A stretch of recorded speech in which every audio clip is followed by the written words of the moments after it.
بسم الله الرحمن الرحيم kusoo dhawaada casharkeenii family managementiga qaybtiisii hore ee xalinta xirfadda xulashada lamaanaha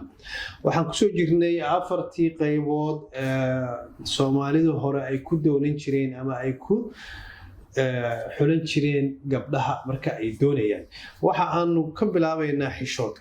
xishoodku marka wuxuu ka mid ahaa waxyaabaha ay ka siman yihiin gabdhaheenii hore dhammaantood meel ay joogaan dadkeennii hore iyo gabdhaheennuna haddii markii horeba waxay aad iyo aad ugu sharfan yihiin inay yihiin gabdho xishooda runtii oo sharaf badan waxaa caado u ahaan jirtay gabdhaheennii hore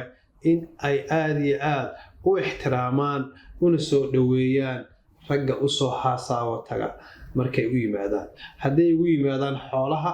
iyagoo la jooga iyo hadday ugu yimaadaan iyaga oo gurigoodii jiifa waxaa xusid mudan qaabkii laysu xodxodan jiray ama laysu shukeysan jiray mar kalaan gelayna laakiin xishoodka wuxuu ka mid ahaa waxyaabihii cajiibka ahaa ee ay gabdhihii hore caanka ku ahaayeen laguna xolan jiray gabadhan marka lagu ogaan xishood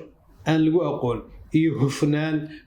markaan leeyahay waxaan u jeedaa in ay ka madax bannaan tahay aan lagu xamanin waxaba yaraatee ceeb ah oo dhinaca nolosheeda ah ayaan ka hadlayaa sababtuna waxa weeye dadkeena magaalooyinka jooga intaanu isu soo labisanno ayaanu magaalooyin ku kulannaa isma naqaan meeshaan ka nimid iskama warsanno guryahanaga kama warqabno deris ma nihin laakiin dadkii hore waxaa laga yaabaa in ay deris yihiin xataa hadday is deris ahaynna inay iska warhayaan sababtuna waxa dadkuna waa yaraa maxaan ku yidhahdaa gabdhuhuna runtii aad iyo aad bay qaal u ahaayeen oo maanta sida gabdhuhu u bateen ama populationka u bato weliba percent gabdhuhu u batay uma badnayn soddonkii sano lasoo dhaafay mashaakilaadkii dhacayay boqolkiiba 90 waxay ku dhacayeen ragga wixii dhimanayay wixii cararayay wixii maxaan ku yidhahdaa isdilayay iyagay ahaayeen gabdhihii inkastoo dhinaca kale mushkiladu ka haysatay oo ciddii laga dhimanaysay ay gabdhaha ahaayeen wixii wax looga dhimanayay ay gabdhaha ahaayeen haddana mashaakilku gabdhaha xagga noloshooda iyo tan wiilasha farqi badan baa u dhaxaysay gabdhuhu marka horena wiilasha waa ka badnaayeen nambar ahaan haddana markii burburku dhacay way kasii bateen taasoo keentay isu dheelitir la-aan xagga populationka ah oo ragga iyo dumarka ah waxaadna arkaysaa in dumarku ay aad uga badan yihiin ragga meel kastoo dadkii hadda isugu tegayba laakiin waagaas ragga ayaa badnaa oo runtii dumarku qaal bay ahaayeen gabadha iyadoo yar yaaba la dul xiran jiray oo la oran jiray hebel baa la siiyey si looga leexdo qiimaha ay ku fadhiyeen marka saasay ahaayeen marka gabadhii aan lagu aqoon xishood iyo hufnaan dhalinta asaageeda ma soo jiidan jirin ama sida ay u jeceshaa ugu wanaagsan looma guursan jirin qodobka labaad ay laga fiirin jiray wuxuu ahaa waalidka garaadka ayuu ahaa garaadku wuxuu ka mid ahaa waxa ugu horeeya ee gabadha marka raggu ay usoo haasaawo tagaanba ama ay doonayaanba ay ka qiimeeyaan caqliga iyo garashada iyo fahamka gabadhu wuxuu ahaa waxa ugu muhiimsan ee raggu ay fiiriyaan markii ay la sheekaysanayaan ka sokow dhalashadeeda si lagu ogaado marka fahamkeeda iyo caqligeeda garaadkeeda inta uu joogo waxay samayn jireen in lagu weeraro ama la weydiiyo su-aalo mug weyn leh sida sarbeebyo maahmaahayo xalxiraalayaal iyo waxa la mida intaana waxaa lagu baarayay garaadkeeda waad garanaysaan garaadka iyo habkii Soomaalida hore u hadli jireen aad iyo aad buu wuxuu ahaa aad u qiimo badan waxaad xasuusataan Caraweelo gabadha la baxday caaqilka ahayd ee runtii maxaan ku yiraahdaa ii sheeg ka wiilwaal markuu xujeeyay wadayaashii ka furtay xujadeedii aakhirkeena uu ku guursaday caqligeedii saas si la mid ah ayay ahayd gabdhuhu kuwa markii ay ragga waaweyn ee abaanduulayaasha dadka geela badan xoolaha badan dadka abwaaniinta ayaa isku garbin jiray gabdhaha caaqiliinta midda kale ay ka reexan jiray gabadhii markay ka gudubta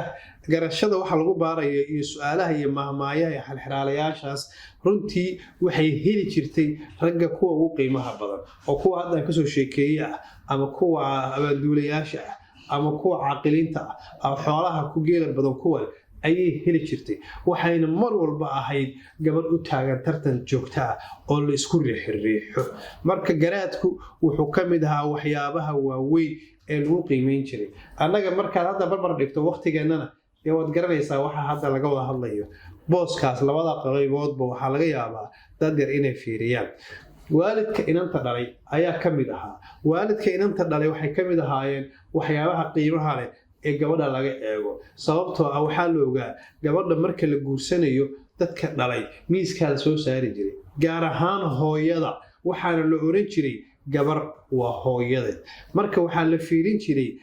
dadku markay gabadha doonayaan oo reer guursadaan gabadha hooyada waa tuma wax saas ah waa inay heblood aqoonta iyo hadda ilbaxnimada iyo meesha aan joogno waxaa meesha way ka saareen bataatanba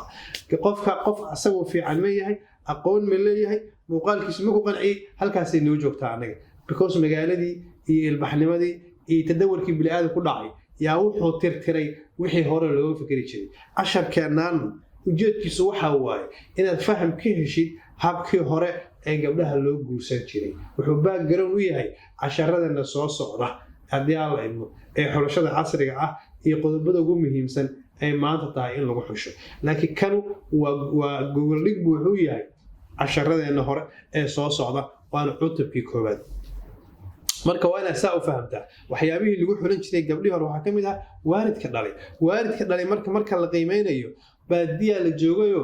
baadiyadan waxaa la oran jiray nin 20 jir midug jooga ilaahu ma ceeb qarin qof baadiye jooga ma qarsoomi jirin wuxuu yahay waa la ogaan jiray laakiin magaalada maanta waa isku dhex jiraa oo qof ceeb leh iyo qof aan lahaynba waa la isqariyaa baadiyeysa la iskuma qarsoomi jirin waa la ogaan jiray kii tuug ah waa la ogaan jiray kii hunguri xun oo xoolaha dad ka qasha waa la ogaan jiray midka fuliga ah waa la ogaan jiray midka dhaqanka xun marka waxyaabahaasi ka baarbaari jireenoo ka fiirin jireen gabadha waalidkeed waxaa ma lagu xantay maya haddii waxaa mid lagu xanto inta badan waa laga leexan jiray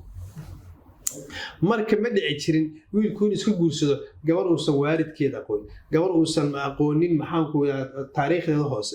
ma dhici jirin waxaa u dambeeyey 4 qodob dhaqaale abuurkeeda markaan dhaqaale abuur gabar ka hadlayno dee business ma jirin oo gabadhu intay ganacsi samayso iyadoo lacag ma soo saarayn dhaqaale abuurka waxaa uga jeednaa dhaqaalaynta xoolaha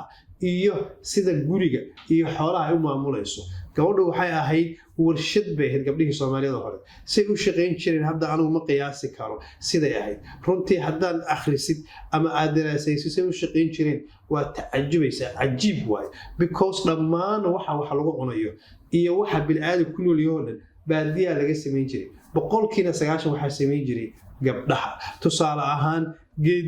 geediga waa xarig ka mid ah inay xoolihii dhaqaalayso oo ay raacdo oo ay caanihi ka maasho oo ay subag ka samayso oo ay cuntada kariso ka sokow waxay sameyn jireen geedigu waa xarig laga sameeyo mayraxda geedka wuxuu leeyahay mayrax baa la yiraahdo oo u dhaxaysa dhuuxa geedka iyo qolofta halkaasaa laga diiri jiray waa laga diiraa markaasay xarig isu bedelaysaa xarigaas ayaa la dhahaa geediga markaasaa xarig ahaan baa laga sameynaya meesha hadda anagu aan caangari isticmaalayno sidoo kale raarka iyagaa sameyn jiray raarku waxaa laga sameeyaa geedigaasaa laga sameeyaa raarka marka waxaa weeye rarada waa midda dadku raggu ama dumarku ku seexdo ee guryaha baadiyaha lagu seexdo ama aqal Soomaaligaba saaran ee korka ka saaran ayaa la dhahaa rarada qobtalka waa geedo iyo maryo la isku xiray oo adag oo la saaro ratiga awrka reerku raranayo ee biyaha u soo dhaamiya ee gaadiidka u ahaan jiray ayaa korka laga saaraa si looga celiyo culayska xajmigiisa ama asaga laftigiisa loogu adkeeyo alaabtu qaado inaysan ka dhicin labada qodob ayaa looga jeedaa qobtalka kaasaa la yiraahdaa kabada laftirkeedu waa maro jilicsan oo gabdhuhu sameyn jireen oo qobtalkaas hoostiisa ratiga laga geliyo si aysan qoryahan iyo alaabta culus oo la sameeyay aysan ratiga awrka korkiisa u dhaawacin tidca xargaha waa kasoo shakay geedigaas laga samayn jiray ayaa la tidci jiray ama waa la soohaa tidc iyo sooh baa la kala dhahaa tidca marka waxa waa laba xarig laba lugood oo xarigaas ah geediga ah ayaa la isku tidcaya oo saas la isugu tidcaya tolidda haamaha